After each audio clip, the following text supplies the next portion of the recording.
who work in the Social Observers Committee. They visited London, and amongst other things, I met a judge with whom they talked.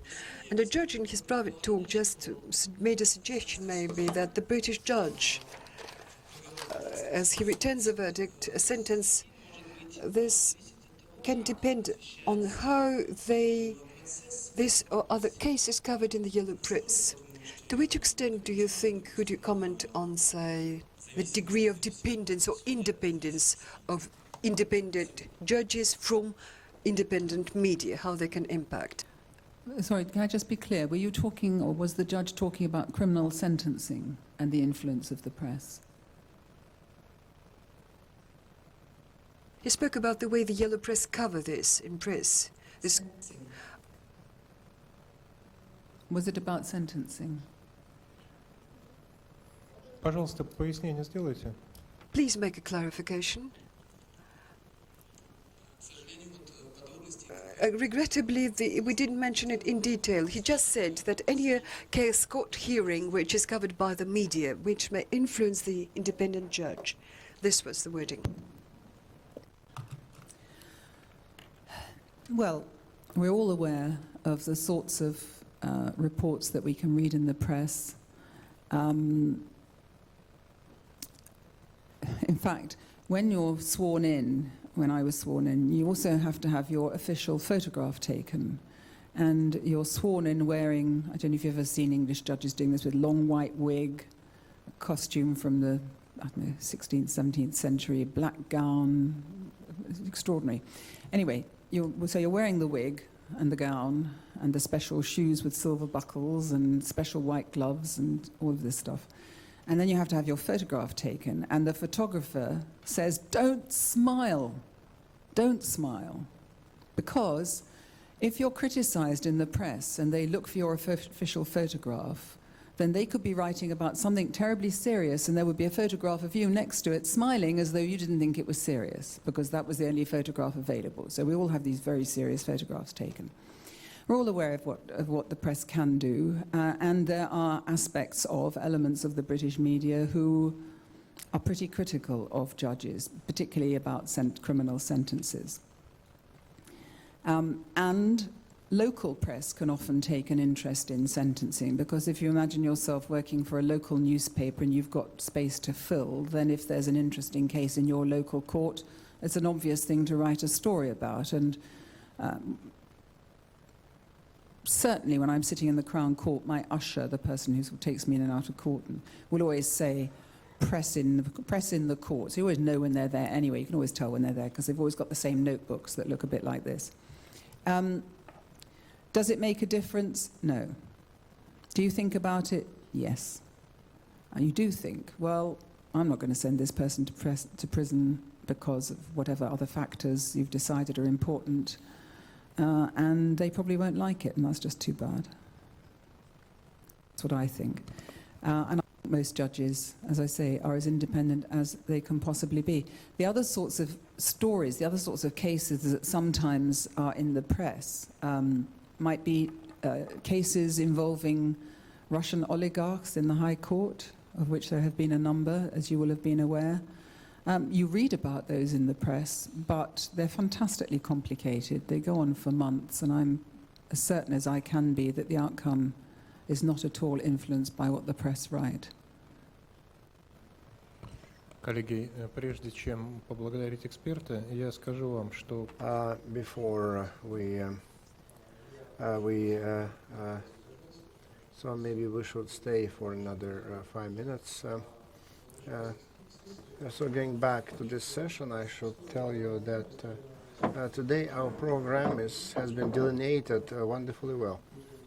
We are going to research the problem of law, rule of law. That's the British judge opened up this subject matter. This is very right, historically, not only historically, it's very relevant. And I think that Mrs. Levy contributed very well and very considerably to the way this seminar has been evolving. Let's recognize her presence with a round of applause. Thank you. Now, just we spoke a couple of times about that in Kaliningrad, so we had a great event. So it was a big seminar jointly with the Committee of Civil Initiatives, and so we were helped by a group of local activists, local friends, and now I would like to give the floor to Oksana Prishepova, because she wants to say something to all of us. Please, so the way you designed it, please do it. I'll give you the mic here.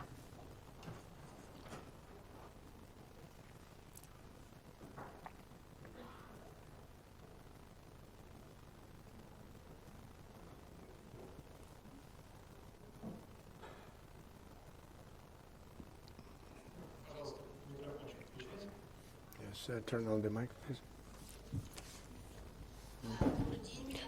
Good afternoon. Prishepova Oksana is my name. We represent a Kaliningrad team. It's quite considerable here, numerous.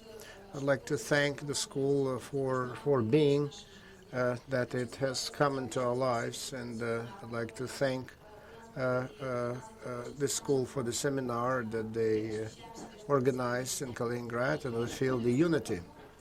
And so the school celebrates the 20th anniversary, and on the anniversary it's a custom to give presents, but we have not made any cakes, but we made a wonderful cookie, huge cookie with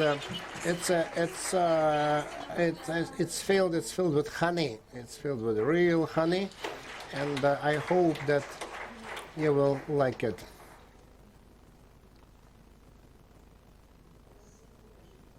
Thank you. Honey filling.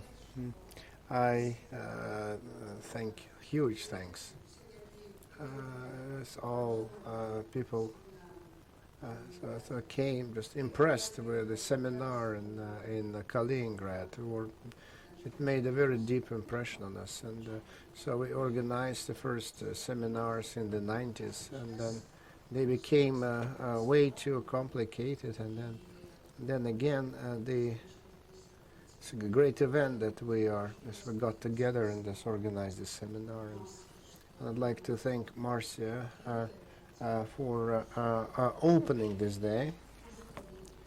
And what we're going to talk about today, and we have talked about today, is one of the central pivotal points of the modernization of Russia, and this is true. So this is the most important component, and for every one of us, as a citizen, as a person, as an organizer, everyone should have one point, one crossroads, one thing where we know that in accordance with the law and the Constitution, so they will apply justice fairly, and will be due process applied to us.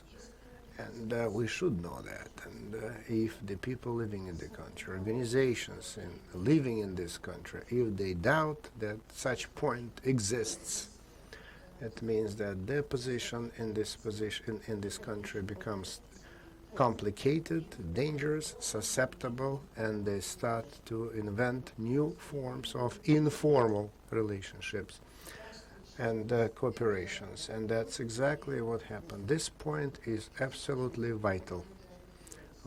So even in ancient times, people understood the importance of that point, of that spot.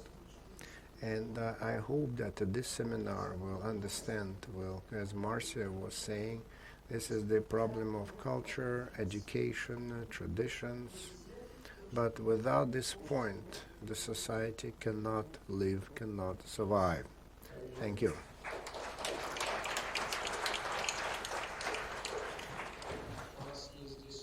And we have a listener who is the founder of the school. Yuri Sinakosov is his name. So when it took correct, Lena, because not in our professional view, but in our enlightened view. Yeah, and I can't fail to being a skeptic by. So we know that what cookie is related with. So it has a pair, it has a companion. And because in Russia, a cookie is always associated with the whip. And so we don't want this association. We want only the cookie and no need for the whip. Thank you.